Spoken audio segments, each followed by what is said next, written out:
Okay. எனக்கு இந்த வருஷம் புடிச்ச மூவி, பெஸ்ட் மூவிடா, ஃபர்ஸ்ட் வந்து இத சொல்லலாம் சித்தா, செகண்ட் அயோத்தி ப்ரோ.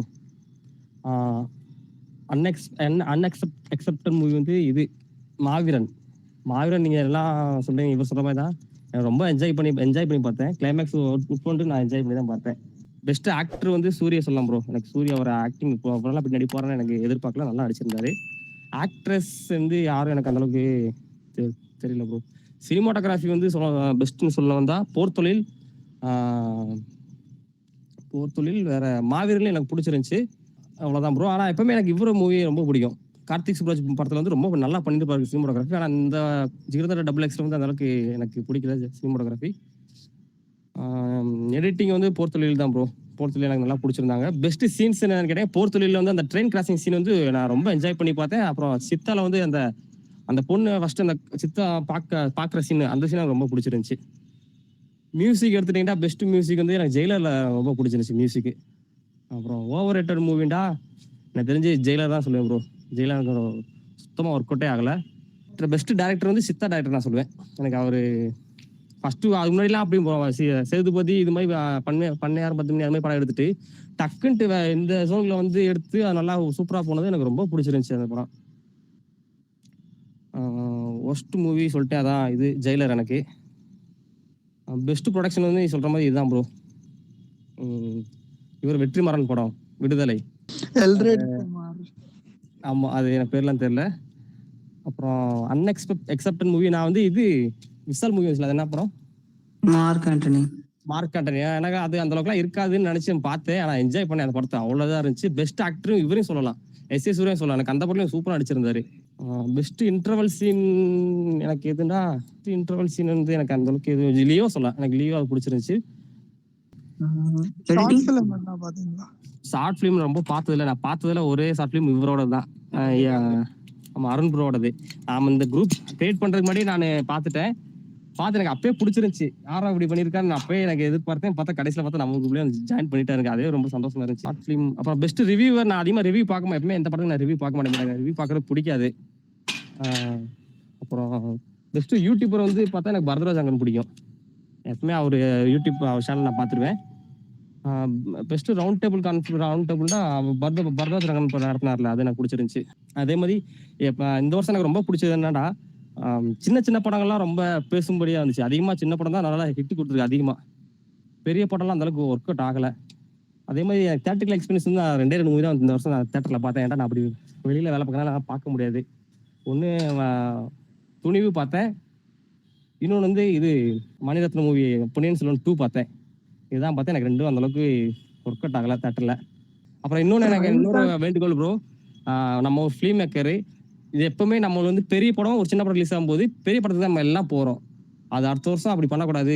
நம்மளே அப்படி பண்ணும்போது அப்புறம் எல்லாம் அப்படிதான் பண்ணுவாங்க. அதனால சின்ன படத்துக்கு ஃபர்ஸ்ட் இம்பார்ட்டன்ட் கொடுத்துட்டு அடுத்து பெரிய படத்துக்கு பையன் கூட பார்த்துக்கலான்ற மாதிரி எனக்கு என் ஒப்பீனியன். பார்த்தா நல்லா இருக்கும். சின்ன படம் டைரக்டரும் கொஞ்சம் ஓரளவுக்கு வரணும், அவங்களும் வெளியில வரணும். ஏன்னா நம்மளும் பெரிய படம் கொடுக்க மாட்டாங்க யாரும்.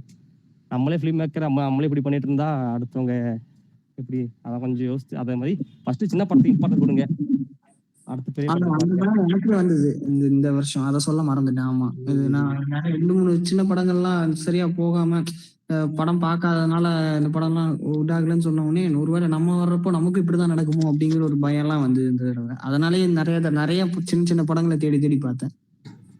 படம் நல்லா இல்லன்னா அதுக்கு போக மாட்டாங்க, நல்லா இருந்துச்சுன்னா சின்ன படங்களுக்கும் போவாங்க அப்படின்னு தான் என்னோட. நல்ல படம் சொல்லியே வந்து பாத்தீங்கன்னா நான் டாடா போய் பார்க்கல. டாடா, இருக்கப்பட்டு இந்த படம் எல்லாம் நல்லா ரிவ்யூலாம் நல்லா வந்ததுக்கு, நல்ல கலெக்ஷன்லாம் வந்திருக்குன்னு சொல்லியே நான் போய் பார்க்கல.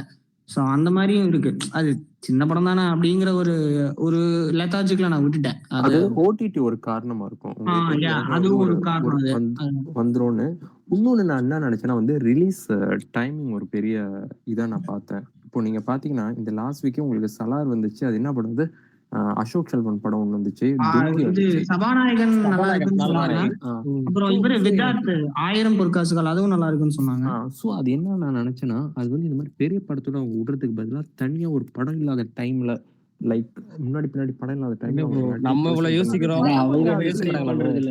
இல்ல அதான் புரியுது. அவங்க டிசைட் அவங்களுக்கு வந்து பண்றது அந்த இல்ல அது. படத்த ரிலீஸ் பண்ணி இல்ல ஆகணும். இல்ல ப்ரோ, இல்லாட்டி ஸ்டக் அவங்களுக்கு ஆயிடும். சின்ன படம்னு வர்றப்போ என்ன விஷயம்னா அது உங்களுக்கு எப்படி ஒர்க் ஆகும்னா மொத்தமா ஒரு 4 விண்டோ கொடுத்துருவாங்க. உங்களுக்கு இதுக்குள்ளதான் நீங்க ரிலீஸ் பண்ணணும் அப்படின்னு டிஸ்ட்ரிபியூட்டர் சைட்ல இருந்தும் சரி, இவங்க எக்ஸிக்யூட்டிவ் சைட்ல இருந்தும் சரி, இந்த 4 விண்டோ வந்துடும். அந்த விண்டோல நீங்க ஏதாவது ஒன்று செலக்ட் பண்ணி தான் ஆகணுன்ற மாதிரி ஆயிடும். இப்போ அந்த 4 விண்டோ வந்துட்டு 2 விண்டோவா குறைஞ்சிருச்சு. அதனால அவங்க கையில இல்லவே இல்லை. அவங்க வேற வழி இல்லாம வந்து ரிலீஸ் பண்ணுவாங்க. இல்ல இல்ல நான் இப்போ என்ன பார்த்தேன்னா, இப்போ வந்து இப்ப சலார் இந்த டைம்ல வந்து உங்களுக்கு சலார்ன்னு ஒரு பெரிய படம் வந்துருச்சு. அவங்க அதுல இல்ல ஃபைட் ப்ரோ, பண்றாங்க. சலார் இல்ல ப்ரோ, கொஞ்சம் மிக்ஸ்டு சொல்றேன் ரிவ்யூ கேளுங்க. வந்தங்காட்டிக்கு அதோட இல்ல ஸ்கிரீனை நான் குறைச்சிட்டு சின்ன படங்களுக்கு கொடுக்குறாங்க. அது நான் பிரச்சனை என்ன இல்லை. பட் ஆனா சொல்ல வந்தேன்னா, இப்போ இப்ப இப்ப இப்ப இந்த சபாநாயகனே வந்து எனக்கு எனக்கு சரியா டைம் ஞாபகம் இல்ல. ஒரு ஜூன், ஜூலை ஏதாவது பெரிய படம் வந்துச்சான்னு எனக்கு தெரியல. அந்த டைம்லயோ, இல்ல ஒரு பிப்ரவரிலயோ வந்து எனக்கு பெரிய படம் ஏதாவது நல்ல பஸ்ஸுல படம் வந்துச்சான்னு தெரியல. அந்த டைம்ல அவங்க போனாங்களோ, இல்ல நெக்ஸ்ட் டே அந்த டைம்ல போனோம். எஸ் நம்ம சொல்லிடுறோம். பட் அவங்களுக்கு அந்த இன்ட்ரெஸ்ட் அந்த மாதிரி இஷ்யூஸ்லாம் இருக்கும். பட் அந்த மாதிரி ஒரு பொசிஷன் பண்ணியிருந்தா, ஆ ஒரு அவங்க அந்த ஒரு படம் நல்லா விண்டோஸ் கலெக்ஷன் கிடைச்சிருந்தா பண்ணக்கூடாதுன்னு என்ன அவங்களுக்கு என்னப்பா இதான் என்னம்மா? அப்படிலாம் இல்ல. அவங்க படம் நல்லா கலெக்ஷனாவும் ஓடணுன்றது எண்ணத்துல தான் ரிலீஸ் பண்றாங்க. அவங்களுக்கு அந்த சூழ்நிலை அப்படி அமைஞ்சுக்குது. அதனால தான் பெரிய படத்தோட இறக்குற மாதிரி அவங்களுக்கு ஒரு இது ஆயிடுது. இல்ல சின்ன அமைஞ்சிருது. வேற படமாவே ஒண்ணும் இல்ல. இருந்தாலும் படம் நல்லா இருந்துச்சுன்னா ஆடியன்ஸ் கைவிட்டுற மாட்டாங்க. அதை இல்ல பட் விட்டுருங்க. நெக்ஸ்ட் எனக்கு சந்தோஷ் அது bro, நீங்க டிஃப்ரெண்ட்டா சொல்லுங்க bro. இருந்துச்சு. ஆமா, சொல்லுங்க. அதே மாதிரி இல்லைங்க ப்ரோ, ரைட்டிங்க்கு நான் பெஸ்ட். எனக்கு ரைட்டிங் வந்து ரொம்ப பிடிச்சிருந்து. மாவீரன்ல நான் ரொம்ப என்ஜாய் பண்ணேன். அது அந்த ஒரே வீட்டுக்குள்ள வச்சு அவ்வளோ கான்ஃபிடென்ட் நிறைய கிரியேட் பண்ணியிருப்பாங்க. அது ரொம்ப பிடிச்சிருந்துச்சு. அதே மாதிரி அந்த படத்துல கேமரா மூவ்மெண்ட்டும் நல்லா சூப்பரா ஒர்க் பண்ணியிருந்தாங்க. கேமரா மூவ்மெண்ட் அதுவும் சினிமாட்டோகிராஃபி அது பெஸ்டா இருந்துச்சு. எனக்கு பிடிச்சிருந்துச்சு அதுல. எனக்கு வந்து மியூசிக் டைரக்டர் வந்து இவர் அப்துல் வஹாப் ஒர்க் அவுட் ஆயிடுச்சு. குஷி படம் பண்ணியிருந்தாரு. மலையாளத்துல கூட பண்ணியிருந்தாரு. அவர் கொஞ்சம் நல்லா பண்ற மாதிரி இருந்துச்சு. அவரோட மியூசிக் எனக்கு பிடிச்சிருந்துச்சு.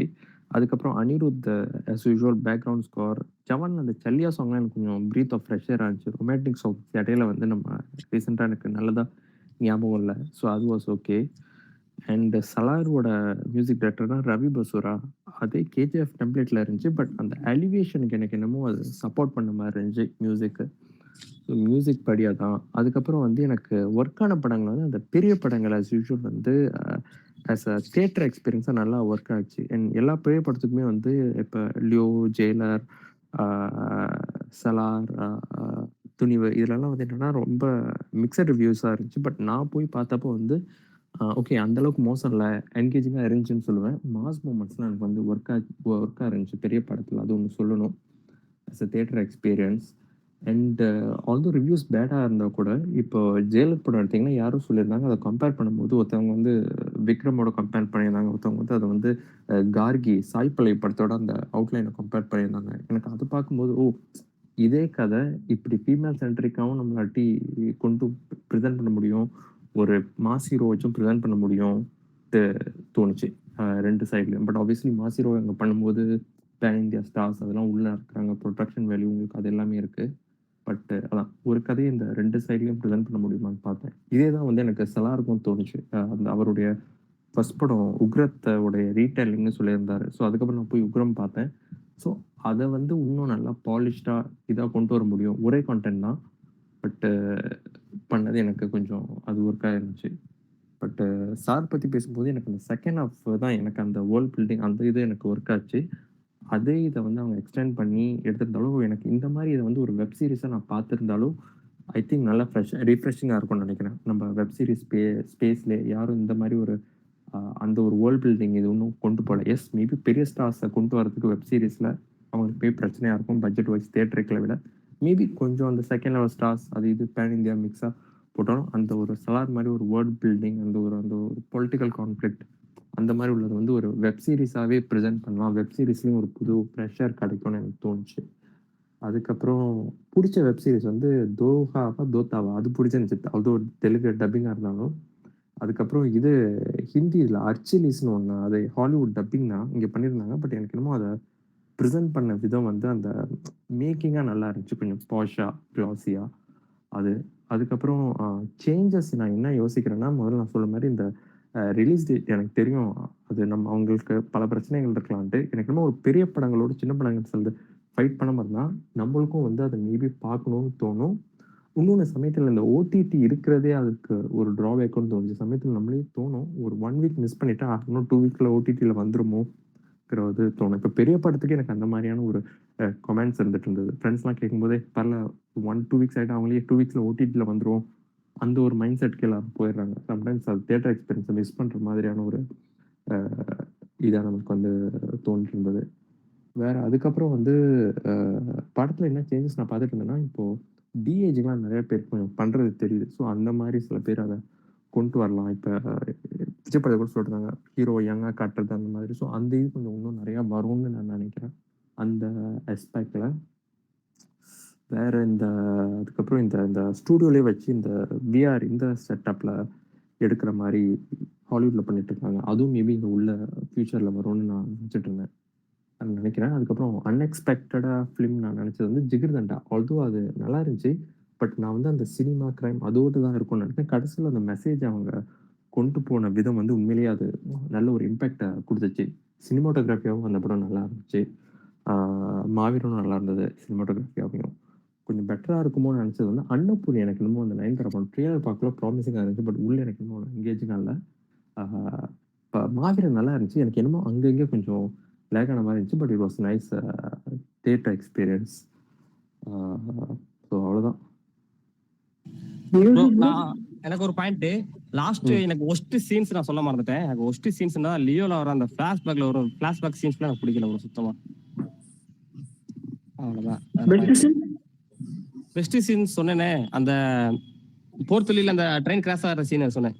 அதுவும் அப்புறம் பின்ன அந்த சித்தாலா அந்த பொண்ணை பாக்குற சீனும் பெஸ்ட் சீன்ஸ் சொன்னேன். ஓகே. நான் பெஸ்ட் சீன் தான் எனக்கு நான் அதை சொல்ல மறந்துட்டேன். சாரி. விடுதலை இன்ட்ரோ அது எனக்கு பிடிச்சிருந்தது. அது அந்த 8 நிமிஷத்துக்காக இவ்வளவு கஷ்டப்பட்டிருக்காங்களோன்னு அந்த இப்போ ரீசெண்டா அந்த இதுல சொன்னாரு இந்த இன்டர்வியூல. அது ரொம்ப கரெக்டா இருந்தது. ஒஸ்ட் சீன் எனக்கு எதுவும் பெருசா இல்ல. அது ஏதாச்சும் ஞாபகம் வந்தா சொல்றேன். இது ப்ரோ அப்துல் ப்ரோ இது எடிட்டிங் சொன்னீங்களா?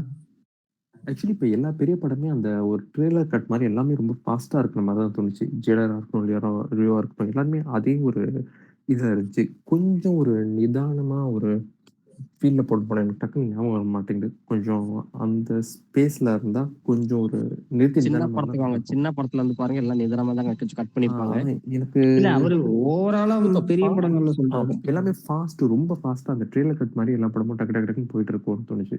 இது பார்க்கிங் வாஸ் ரீசனபிள். அந்த எலிவேட் பண்ற சீன்ல கொஞ்சம் ஃபாஸ்டாவும், மத்த இடத்துல கொஞ்சம் ஒரு கார் நிறுத்துற அந்த சீன் தான் சொல்றீங்க. Okay okay. பார்க்கிங். ஆமா. ஜெனரலா அந்த படத்தை பார்க்கும்போது நம்ம பக்கத்து வீட்டுல இந்த பிரச்சனை போயிட்டு இருக்குன்னு பாக்குற ஒரு ஃபீல் இருந்துச்சு. அது சில சீன்ஸ் கொஞ்சம் பேஸ் ஒழுங்கா இருந்துச்சு. இந்த டிராமா சீன்ல கொஞ்சம் ஃபாஸ்டா இருந்துச்சு. Parking editing was nice. பெரிய படங்கள் எனக்கு ஆக்சுவலி எடிட்டிங் ஒர்க்காக தான் இருந்துச்சு. ஜெராக்டும் ஃபாஸ்ட்டாக டக் டக் டக்குன்னு போகிறது அது நம்மளுக்கு பார்த்து பழகி அந்த பேட்டர்ன் ஐ திங்க் சப்கான்ஷியஸாக செட் ஆயிடுச்சுன்னு நினைக்கிறேன். மியூசிக் குஷி அதுதான் நான் சொல்லிட்டேரா? ஓகே ஓகே மறந்துட்டேன். இது இன்டர்வல் சொல்லிட்டீங்களா? இன்டர்வலா? பெஸ்ட் இன்டர்வல் ஆக்சுவலி ஜெயிலரோட இது. அதுவும் அது ட்ரெய்லர்லேயே பார்த்தாலும் ஜெயிலர் வாஸ் ஓகே. இன்டர்வல்ல லேண்ட் ஆன விதம் அது பிடிச்சிருந்தது. அதுக்கப்புறம் ஜிகிர்தண்டா அது கரெக்டாக அங்கே வந்தது. ஜிகிர்தண்டா நான் சொல்லுவேன் அது கரெக்டாக ஜெல்லாச்சு. பெஸ்ட் தியேட்ரிக்கல் ஃபிலிம் அப்படின்னு பார்த்தா நான் பார்த்தது வந்து ஜெயிலர், அதுக்கப்புறம் குட் நைட், அதுக்கப்புறம் மார்க் ஆண்டனி தான் பார்த்தேன். அதுல வந்து எனக்கு ஜெயிலரோட விஷயம் எனக்கு பிடிக்கும். அதுக்கப்புறம் ஃபர்ஸ்ட் பார்த்தது பீஸ்ட். இதுவும் ரொம்பவே எக்ஸ்பீரியன்ஸாக இருந்தது. ஃபேமிலியோட பார்த்தது தான் எனக்கு பெஸ்ட் எக்ஸ்பீரியன்ஸாக தோணுது. நான் எப்பவுமே ஃபேமிலியோட தான் பார்ப்பேன், அதனால சொல்றேன்.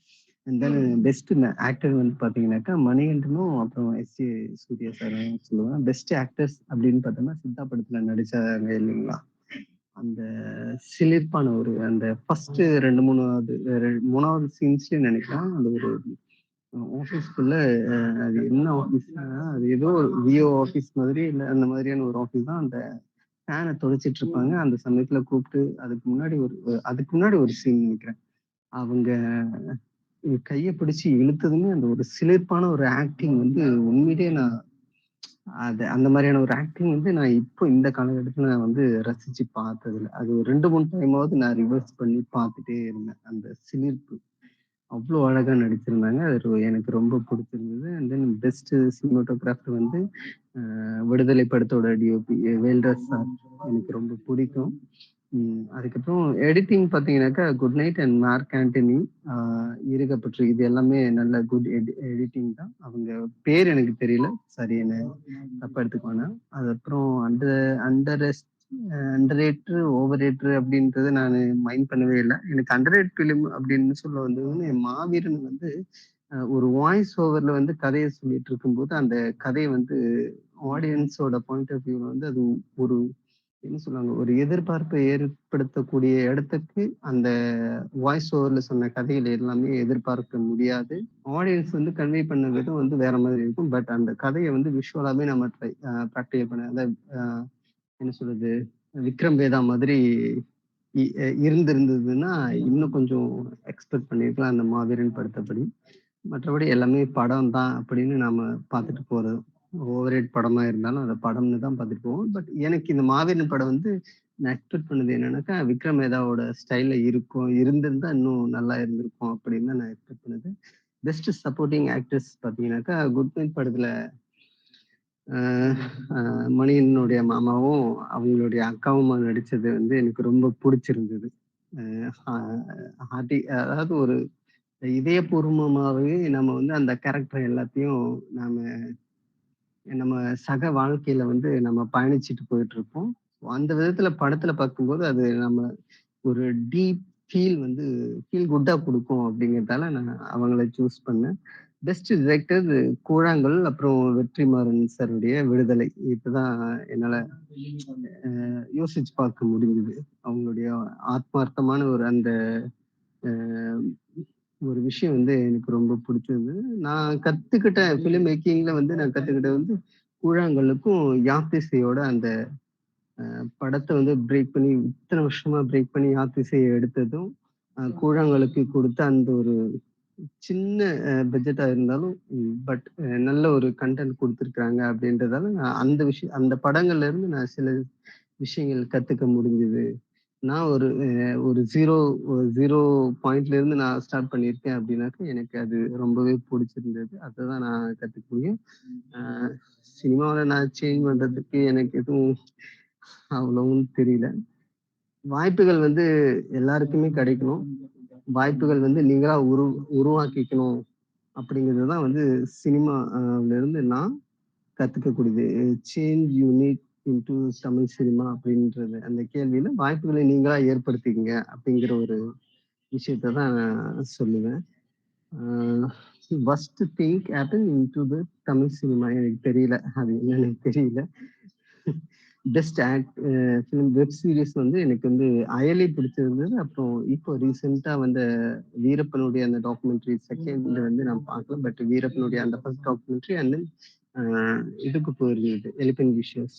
இது எனக்கு பிடிச்சிருந்தது. ஓகே, ஒரு விஷயத்த நம்ம எந்த அளவுக்கு பார்த்தோமோ அதை வந்து தெளிவா வந்து அந்த கண்டென்ட்டை தெளிவா வந்து ஒளிமறைவு இல்லாம ஒரு விஷயத்த டெலிவரி பண்ணியிருக்காங்க அப்படிங்கிறப்போ அந்த வீரப்பனுடைய டாக்குமெண்ட்ரியும் சரி, எலிபென்ட் விஸ்பருடைய அந்த டாக்குமெண்ட்ரியும் எனக்கு ரொம்ப பிடிச்சிருந்தது. பெஸ்ட் தேட்ரிக்கல் மெமரிஸ், என்னோட பொண்ணை பார்க்கும்போது அந்த மார்க் ஆண்டனி ரொம்ப பிடிச்சிருந்தது. எப்பவும் சிரிச்சுக்கிட்டே இருந்தா எனக்கு அதுதான் பிடிச்சிருந்தது. என் பொண்ணுங்க என்ஜாய் பண்றாங்க அப்படின்னாக்கா நாளைக்கு வர்ற இளம் தலைமுறைகள் வந்து என்ஜாய் பண்ணக்கூடிய ஒரு படமா இருக்கணும் அப்படிங்கிறப்ப நான் அந்த ஒரு ஆங்கிள் இருந்து தான் நான் அதை பார்ப்பேனே தவிர எனக்கு பார்க்க தோணுது. அப்படிதான் என் குடும்ப சூழல் இருந்து தான் சினிமாவை நான் பார்க்க தோணுது. அதுதான் நான் சொல்லுவேன். அண்ட் தென் தமிழ் ரிவ்யூஸ் இது எல்லாமே வந்து அவங்களுடைய யூடியூப் சேனலுக்காக பண்றதா தான் நினைக்கிறேன். அண்ட் தென் ஒரு போஸ்ட் ப்ரொடக்ஷன் இல்ல அந்த மாதிரியான ஒரு விஷயத்துக்காக செய்யக்கூடிய ஒரு விஷயங்களை தான் பார்க்குறேன். நான் அதை பெருசா எடுத்துக்கல. அப்புறம் ஷார்ட் ஃபிலிம் வந்து நான் பார்த்தது வந்து 2 ஷார்ட் ஃபிலிம் பார்த்துருக்கேன். ஃபர்ஸ்ட் பார்த்தது வந்து நந்தியோட நிஷா பார்த்துருக்கேன். நிஷா பார்த்து நிறைய குறைகள் வந்து நந்தி கிட்ட சொல்லியிருக்கேன். அது எப்படி எடுத்துக்கிட்டாருன்னு தெரியல. அண்ட் தென் நான் பார்த்து குறை சொல்லாத ஒரு படம் it's your choice, Arun bro எடுத்தது. அந்த ஷார்ட் ஃபிலிம் வந்து நான் பெஸ்ட்டாக சொல்லுவேன். ஏன்னா நான் ஒரு பிகினரா இருக்கிறவங்க வந்து எப்படியெல்லாம் ஷார்ட் ஃபிலிம் எடுக்கக்கூடாதோ அது எல்லாத்தையும் கரெக்டாக இவர் பண்ணிட்டாரு. அண்ட் தென் நந்தி ப்ரோ வந்து படம் எடுத்திருக்கிறாரு. பட் அது எப்படியெல்லாம் எந்த ஒரு விஷயத்துலலாம் நாம அஹ், உம், தவற விடக்கூடாதோ அது எல்லாத்தையும் ஒரு ஒரு ஒரு நிறைய விஷயங்கள் பண்ணியிருக்காரு. ஸோ அந்த விஷயத்த வந்து என் கண்ணுக்கு பட்டது, நான் அதை தெளிவா சொல்லிட்டேன். அதர்வைஸ் நந்தீஷ் ப்ரோ எடுத்தது வந்து நான் வெல் விஷயம் தான் சொல்லுவேன். ஏன்னா பிகினர் அவரும். அவராவது ஒரு 5 படத்துக்கு மேல எடுத்துட்டாரு. பட் நான் இன்னமும் எடுக்காம இருக்கேன். இன்னும் எத்தனை குறை சொல்ல போறாருன்னு தெரியல நான் எடுக்கிற படத்துல. அண்ட் தென் எனக்கு வந்து பெஸ்டா தெரிஞ்சது வந்து இட்ஸ் யுவர் சாய்ஸ். அது ஓகே. அருண் ப்ரோக்கு என்னோட தரப்புல இருந்து ஒரு வாழ்த்துக்கள். நந்தி ப்ரோ உங்களுக்கும். ஏன்னா ஒரு பிகமே ஃபிலிம் மேக்கர்ஸ்க்கு வந்து ஒரு உதாரணமா நீங்க வந்து இந்த மாதிரி எல்லாம் பண்ணியிருக்கீங்க அப்படிங்கறத வந்து நான் இதுல இருந்து கத்துக்கிட்டு இந்த தப்பெல்லாம் நான் செய்யக்கூடாது அப்படிங்கிறதுக்காக நான் இதை கத்துக்கிட்டு தான். And then best writer screen play வந்து லோகி. அப்கோர்ஸ் இவர் என்னால மிஸ்யூஸ் பண்ணிக்கவும் முடியாது. எனக்கு ஒரு மொமெண்டம் கொடுத்ததே வந்து டேய் உனக்கு தெரியுது இதெல்லாம் ஏன்டா செய்யல அப்படிங்கிற ஒரு இடத்துல இருந்து என்னைய தொடங்க வச்சது இவர் தான். இவருடைய ஸ்கிரீன் ரைட்டிங் தான். ஸோ எனக்கு இவர் தான் சொல்ல தோணுது. அண்ட் தென் மியூசிக்கல்லாம் பார்த்தீங்க அப்படின்னாக்கா லோகேஷ் கனகரன். ஓகே கரெக்டா கேட்கல சவுண்ட்ல. சொல்லுங்க. மியூசிக்கா பார்த்தீங்கன்னாக்கா எனக்கு இப்போதைக்கு அனிருத் பிடிச்சிருக்கு. அவருடைய மியூசிக் வந்து ஒரு வைப்ஸ் கிரியேட் பண்றாங்க. ஏதாவது ஒரு நாம ஒரு செய்யற ஒரு விஷயத்த வந்து ஒரு 10 பேரு இல்ல 10 பேருக்கு முன்னாடி இருக்கும்போது நம்மள அறியாம இன்னொரு ரிங்டோனை நம்ம ஏதோ ஒரு போன்ல கேட்கிறோம், ஆர்வத்தோட கேட்கிறோம் அப்படின்னாக்கா இந்த பாட்டு வருது அப்படின்னாக்கா அதுதான் ஃபேன் வாய்ஸ் மூமெண்ட்ஸ் அப்படின்னு சொல்லுவாங்க. ஸோ அந்த விதத்துல வந்து மியூசிக் அனிருத்துக்கு கொடுக்கலாம். அது பிடிச்சிருக்கு. கேஜிஎஃப் கஃப்ரோ. தென் பெஸ்ட் ப்ரொடியூசர் வந்து என்னை பொறுத்தவரையும் ஒரு படத்தை ஆத்மார்த்தமா உள்வாங்கிக்கிட்டு இந்த கதையை பண்ணா போதும், இதுல பண்ணி முடிங்க அப்படின்னு ஒரு ப்ரொடியூசர் இருக்கிறாங்க அப்படின்னா யாத்திசை படத்துல எனக்கு ரீசெண்டா தெரிஞ்சது. அவரு கிட்டத்தட்ட அந்த ஜேர்னி வந்து ஒரு 4 வருஷமா இருந்தது அப்படின்னு சொன்னாங்க. ஸோ அந்த ஜேர்னியோட டிராவல் பண்ணியிருந்த அந்த ப்ரொடியூசர் வந்து உண்மையிலேயே ஒரு டைரக்டருக்கு வந்து ஒரு வெல் விஷரா தான் இருந்திருப்பாரு. ஸோ எனக்கு அந்த யாத்திசையோட டைரக்டர் வந்து எனக்கு பிடிச்சிருக்கு. இதுதான் நான் சொல்லணும்னு நினைச்சேன். ஓகே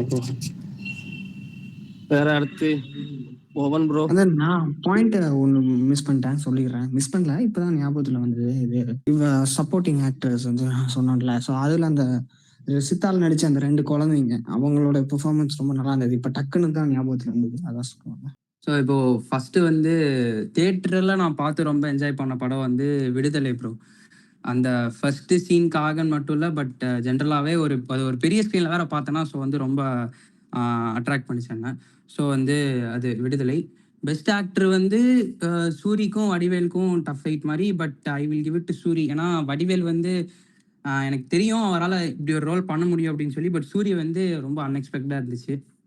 பெஸ்ட் ஆக்ட்ரஸ் வந்து அபர்ணா தாஸ் தாதால என்ன சொல்கிறது, அது வந்து ரொம்ப ரொம்ப கஷ்டம் அந்த மாதிரிலாம் நடிக்கிறது. எஸ்பெஷலி அந்த அழுகிற பாட்டெலாம் வந்து ரொம்ப ரியலாக ஃபீல் ஆச்சு. ஸோ பெஸ்ட் ஆக்டர்ஸ் அவங்க. பெஸ்ட்டு சினிமாட்டோகிராஃபி வந்து வேல்ராஜ் சார் விடுதலைக்கு. அந்த ஃபஸ்ட்டு சீக்வன்ஸ் அது சொன்னாலே போதும். மற்றபடி அந்த படத்தில் இருக்கிற ஷார்ட்ஸ் எல்லாமே ரொம்ப பியூட்டிஃபுல்லாக ரொம்ப கன்வின்சிங்காக இருந்தது. பெஸ்ட்டு எடிட்டிங் வந்து சாலர். ஆனால் அது நம்ம தமிழ் இல்லை அப்படின்றதுனால மேபி சித்தா வந்து கரெக்டாக இருந்துச்சு எனக்கு தெரிஞ்சு. அண்டர் ரேட்டட் ஃபில்ம் வந்து இது நீங்கள் எத்தனை பேர் பார்த்துருப்பீங்கன்னு எனக்கு தெரியல, பட் பார்க்காதவங்க கண்டிப்பாக போய் பாருங்கள். ப்ரைமில் இருக்குது. படம் பேர் வந்து ஹர்காரா. நான் அந்த படம் ஆக்சுவலாக தேட்டரில் போய் பார்த்தேன். படம் ஆக்சுவலாக வந்ததும் தெரியாது போனதும் தெரியாது, பட் ஐஎம்டிபியில் வந்து 7க்கு மேலே இருக்குது. நான் பார்த்ததுலே ஒன் ஆஃப் த பெஸ்ட் மூவிஸ்ன்னு சொல்லுவேன். அவ்வளோ அழகாக, அவ்வளோ எளிமையாக, அவ்வளோ நீட்டாக வந்து அதை சொல்லியிருப்பாங்க. இந்தியாஸ் ஃபர்ஸ்ட் போஸ்ட்மேனோட ஸ்டோரியவே எவ்வளோ அழகாக நம்ம இன்கார்பரேட் பண்ணி சொல்கிறோமோ அப்படின்னு சொல்லியிருப்பாங்க.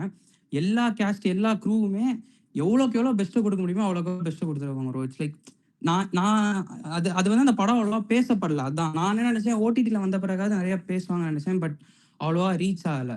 But 2023 one of the best movies நான் சொல்லுவேன் ப்ரோ. அது கண்டிப்பா எல்லாரும் போய் பாருங்க. எது ப்ரோ? மூவி நேம் என்ன சொன்னீங்க? ஹர்காரா ப்ரோ. HARKARA bro. அதான் ப்ரோ. அது வந்து கண்டிப்பா நான் அதை பத்தி பேசணும்னு நினைச்சேன். ஏன்னா ரொம்ப சிம்பிளா இருக்கும் ப்ரோ. அதுல இந்த பரிதாபங்கள்ல இருந்து கூட ஒருத்தர் வெளிய போய் சேட்டைகள்னு சொல்லி ஒண்ணு ஆரம்பிச்சாரு. ஒருத்தர் கொஞ்சம் கருப்பா டாலா இருப்பாரு. அவரு கூட ரோல் பண்ணியிருந்தாரு. அதுல அவர்லாம் வந்து இப்படி நடிப்பாரா? அப்படின்றதே நமக்கு வந்து அதுல பார்த்ததுக்கப்புறம் மைண்ட் ப்ளோயிங்கா இருந்துச்சு. அது டைரக்டர் தான் ஆக்டரும் வேற. So just fantastic movie bro. வேற எதுவுமே சொல்றதுக்கு இல்ல ப்ரோ. பெர்ஃபெக்ட் அந்த படம் என்ன பொறுத்தவரை. ஓவர் ரேட்டட் ஃபில்ம் வந்து ஜெயிலர் தான். Not a bad movie in anyways. But ஆனால் அவ்வளோ கலெக்ஷனுக்கு ஒர்த்தா அப்படின்னு கேட்டால் கொஸ்டின் மார்க் தான். பெஸ்ட் சப்போர்ட்டிங் ஆர் ஆக்டர் வந்து ஹரிஷ் குமார் தாதா என்னை பொறுத்தவரை. ரொம்ப கன்வின்சிங்காக ஒரு ஃப்ரெண்ட் ரோல் நல்லா ஜாலியாக ஒரு மாதிரி நல்லா ஜாலியாக பண்ணியிருந்தாரு. எனக்கு அது பிடிச்சிருந்துச்சு. அண்ட் அஃப்கோர்ஸ் அந்த 2 சின்ன பொண்ணுங்க சித்தா அதுவும் கண்டிப்பாக மென்ஷன் பண்ணோம். பெஸ்ட் டைரக்டர் வந்து நிறைய பேர் சொல்லலாம். பட் ஆனால் நியூ என்ட்ரியில் வந்து கணேஷ் கே பாபு சார் வந்து எனக்கு ரொம்ப பிடிச்சிருந்துச்சு. ஏன்னா இப்போ கரண்ட்டாக இந்த ரத்தம் தெறிக்க இருக்கிற இறால வந்து ஒரு ஃபீல் குட் ஷார்ட் ஒரு மூவி எடுத்துட்டு இவ்வளோ பர்ஃபெக்டாக எடுத்துட்டு உள்ளே வர்றதுக்கு ஒரு தனி ஒரு கட்ஸ் வேணும். அண்ட் ஐ திங்க் என்னை பொறுத்த வரைக்கும் அவர்னு சொல்லுவேன். பெஸ்ட் ப்ரொடக்ஷன் வந்து சாலர், விடுதலை சொல்லலாம். Learning as a film maker in 2023 வந்து மூவி ரிலேட்டடாக இல்லை. பட் ஆனால் இது வந்து எனக்கு கார்த்திக் ப்ரோ தான் வந்து அவர் இங்கே இல்லைன்னு நினைக்கிறேன். அன்னைக்கு ஒரு நாள் மண்டல் அடிச்ச மாதிரி சொன்னார். லைக் வந்து நீங்கள் மைண்டில் 1000 பேசலாம், வாய் 1000 பேசலாம், ஆனால் கேமரா தூக்கிட்டு ஸ்பாட்டில் போனீங்கன்னா ஒன்றுமே வராது. ஸோ என்ன கிடைக்குதோ, என்ன ரிசோர்ஸஸ் கிடைக்குதோ, என்ன கிடைக்குதோ அதை வச்சு என்னத்தையோ எடுங்க, ஜஸ்ட் ஃபார் த எக்ஸ்பீரியன்ஸ். அதுக்கப்புறம் நம்ம டைம் போக பார்த்துக்கலாம் அந்த மாதிரி சொன்னார். ஸோ அதுதான் change you need in Tamil cinema வந்து நம்ம ஆல்ரெடி அன்னைக்கே பேசியிருப்போம். அப்போ வந்து முகமது ப்ரோ வந்து நல்லா எக்ஸ்பிளைன் பண்ணிட்டு இருந்தாரு. அந்த லைக் நம்ம அந்த லியோ வச்சு லோகேஷ் கனகராஜ் வச்சு நல்லா சொல்லியிருந்தாரு. ஸோ அதே தான் நான் இங்கே சொல்லிக்கிறேன். Worst thing happen to in Tamil cinema Chandramukhi 2 தான். அதை பற்றி வேறு எதுவும் சொல்ல தேவையில்லை. பெஸ்ட்டு ஓடிடி ஃபில்ம் வந்து நான் எதுவும் பெருசாக பார்க்கல. ஸோ எனக்கு தெரியல. பெஸ்ட்டு தியேட்ரிக்கல் மெமரி வந்து இது ஆக்சுவலாக என்ன சொல்கிறது, நான் வந்து அந்த படத்தில் வந்து என் தலைவன் பாடியிருக்கான் அப்படின்றதே தெரியல. அந்த சீன் வேறு ரொம்ப உருகிற சீனு. நான் வேறு அப்படியே உருகி பார்த்துட்டு இருந்தேன். இப்போ கரெக்டாக வந்து என் தலைவன் வாய்ஸ் வந்து வந்துச்சு. அது தாதா படத்தில் வந்து அந்த போகாதே பாட்டு. ஸோ அந்த சீக்வன்ஸ் அந்த இடத்துல என் தலைவன் வாய்ஸு பெஸ்ட்டு. அது வந்து நோ ரீப்ளேசபிள். நான் அப்படியே மெய் சிலிர்த்து போயிட்டேன் அந்த இடத்துல. Yes. Best Tamil reviewer and reviews வந்து பரத்வாஜ் சார் தான்.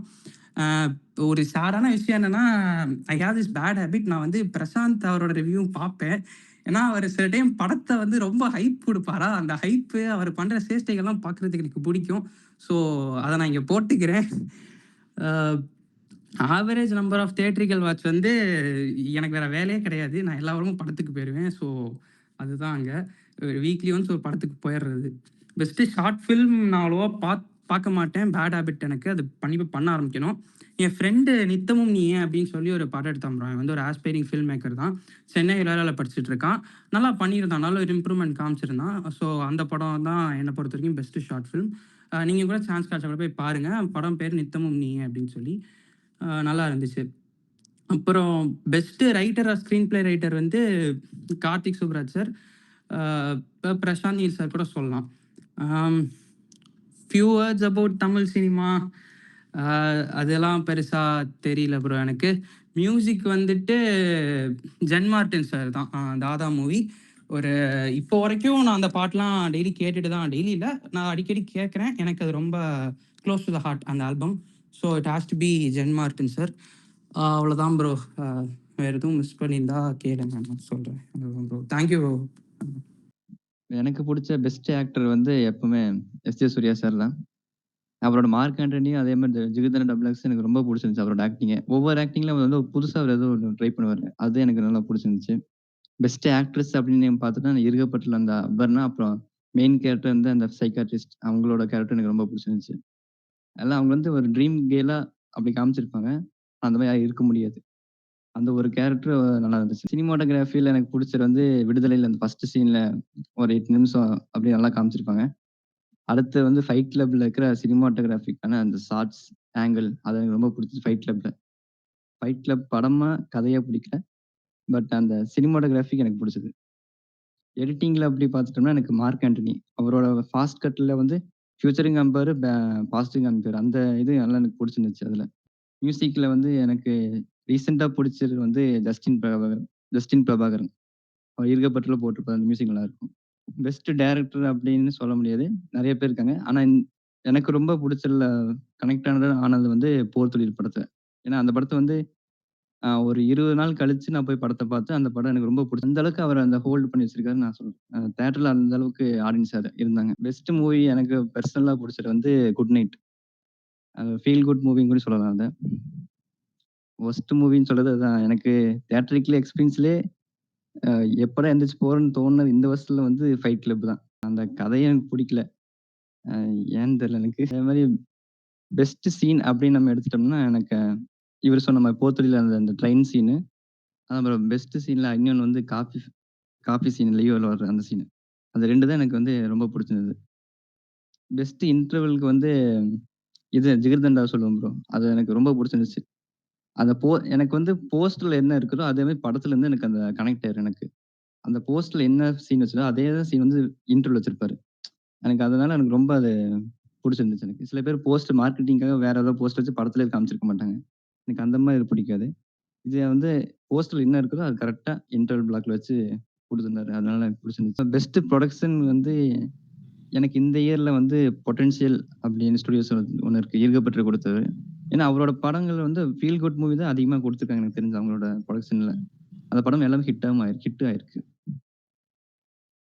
அந்த அன்எக்ஸ்பெக்டட் மூவில வந்து தி ரோட் அப்படின்னு ஒரு படம் இருக்குது. அத போய் பாருங்க. பார்க்காதவங்க போய் பாருங்க. அந்த படம் வந்து ரொம்ப சூப்பரா இருக்கும். ஒரு உண்மை சம்பவத்த வச்சு ஒரு சூப்பரா பண்ணியிருப்பாங்க அந்த படத்த. அத போய் பாருங்க. ஓவர் ரேட்டட்ன்னு சொல்ற படம் வந்து வாரிசு. என்ன பண்றதுன்னே தெரியல அந்த படத்த. அத வேஸ்ட் தான் அப்படிதான் சொல்லணும். அண்டர் ரேட்டட் படம்னு சொல்லணும்னா இந்த ரோடு கூட நம்ம சொல்லலாம். இந்த படத்த போய் பாருங்க. Learning as a film maker in 2023 அது சொல்லணும்னான்னு தெரியல.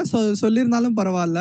நிறைய டெக்னிக்கல் டேர்ம்ஸ் எஸ்பெஷலி இந்த குரூப்ல இருந்து எனக்கு வேணானாலும் இல்லை கற்றுக்கோ அப்படின்னு கொடுத்து கற்றுக்க வச்சாங்க. அது கற்றுக்கினேன். அப்புறம் நிஷா படம், அந்த படம் நான் லாஸ்ட்ல கடைசியில் முடிச்சிட்ட பிறகு பேசலான்னு நினச்சேன். அது உண்மையிலுமே நிறைய விஷயம் கற்றுக் கொடுத்துருக்கு. அதில் குறைகள் இருக்குது. குறைகள் இல்லாமல் படமே எடுக்க முடியாது.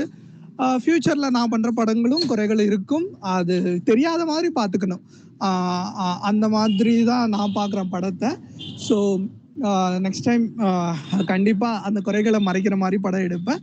அந்த படம் அவார்டு கிடைச்சதையும் அன்எக்ஸ்பெக்டட் தான். ஹரி ப்ரோ கேட்டார் அன்எக்ஸ்பெக்டட் மூமெண்ட் எப்படின்னா அந்த படம் தான் ப்ரோ. எனக்கு நான் சுத்தமாக எதிரே பார்க்கல. கிட்டத்தட்ட அதெல்லாம் கிடைக்கவே கிடைக்காது அப்படின்றது தான் அப்ளை பண்ணேன். பட் அந்த படம் ஒரே நாளில் இது பண்ணி ஸ்டோரி டிஸ்கஸ் பண்ணி ஒரே நாளில் ரிஹர்சல், ஒரு நாளில் ஷூட்டு, ஒரு நாளில் டப்பிங்குன்னு முடிச்சது பெரிய விஷயம். அதுக்கு ரெகக்னேஷன் கிடைச்சதும் இன்னும் பெரிய விஷயம். கிடைக்கலனாலும் எனக்கு இது வரைக்கும் நான் பண்ணதுலேயே பெஸ்ட் படமாக தான் அதுதான் நான் பார்க்குறேன். ஸோ இன்னும் ஃப்யூச்சரில் நிறைய இருக்குது அந்த ஒரு விஷயம். அப்புறம் இந்த டீம் கிடைச்சதும் ஒரு 2023ல நான் இந்த டீமால தான் நிறைய கற்றுக்கினேன். அந்த டெக்னிக்கல் டேர்ம்ஸ் ஆகட்டும், சில விஷயங்கள்லாம் எனக்கு தெரியவே தெரியாது. அது நான் சப்போஸ் இந்த டீம் இருந்தாலும் அதெல்லாம் கற்றுன்னு இருக்கவே மாட்டேன். பட் ஆஸ் அ ஃபிலிம் மேக்கராக அதுவும் ரொம்ப ரொம்ப முக்கியம். ஸோ அந்த விஷயம் ஒன்று சொல்லணும்னு நினச்சேன். அதான் ப்ரோ லேர்னிங் சொல்லும்போது எனக்கு வந்து கத்துக்கிட்டது என்னன்னா, நான் ஃபர்ஸ்ட்டு ஒரு 5 வருஷத்துக்குள்ள நம்ம வந்து ஃபிலிம் மேக்கர் ஆயிரலாம். அந்த மாரி ஒரு கான்செப்ட்ல வந்தது. அப்ப ரீசென்ட்டா வந்து இதுல பார்த்தேன். ஒரு இன்டர்வியூ ரவுண்ட் டேபிள் இன்டர்வியூல பார்க்கும்போது, படம் பண்ண வந்தவங்க கண்டிப்பா ஒரு பேஷன்ட்டோட வரணும். நீங்க வந்து முன்னாடியே ஒரு 2 இயர்ஸ்க்குள்ள பண்றேன், 4 இயர்ஸ்க்குள்ள பண்றேன். நீங்க உங்கள கன்ஸ்ட்ரெயின் பண்ணிட்டீங்கன்னா, உங்களுக்கு ரொம்ப கஷ்டமா போயிரும். அது வரும்போது வரட்டும். நீங்க அதுக்கான ப்ராசஸ நீங்க வந்து பிலீவ் பண்ணுங்க அப்படின்னு சொல்லியிருந்தாரு. ஸோ அதுதான் நான் வந்து இதுல இருந்து லேர்னிங்கா டேக் அவே நான் எடுத்துக்கிறேன்னு நான் நினைக்கிறேன். ஆமா, அதே மாதிரி எனக்கு இன்னொரு பாயிண்ட் ப்ரோ. இந்த வருஷம் எனக்கு நல்ல ஒரு டீம் அமைஞ்சிருக்கு. இதுக்கு முன்னாடி வருஷம் இப்படி யாரும் எனக்கு அமையல. அதே மாதிரி கன்சிஸ்டண்டா நம்ம ரெகுலரா மீட்டிங் பண்ணிட்டு இருக்கோம். இந்த டீம் நல்லா போயிட்டு இருக்கு. இதே மாதிரி போகணும் அடுத்த வருஷமும். அடுத்த வருஷம் அதே மாதிரி எல்லாம் ஒரு ஷார்ட் ஃபிலிம் பண்ணிடணும். இதுதான் எனக்கு ஆசை நம்ம டீம்ல இருந்து எல்லாம்.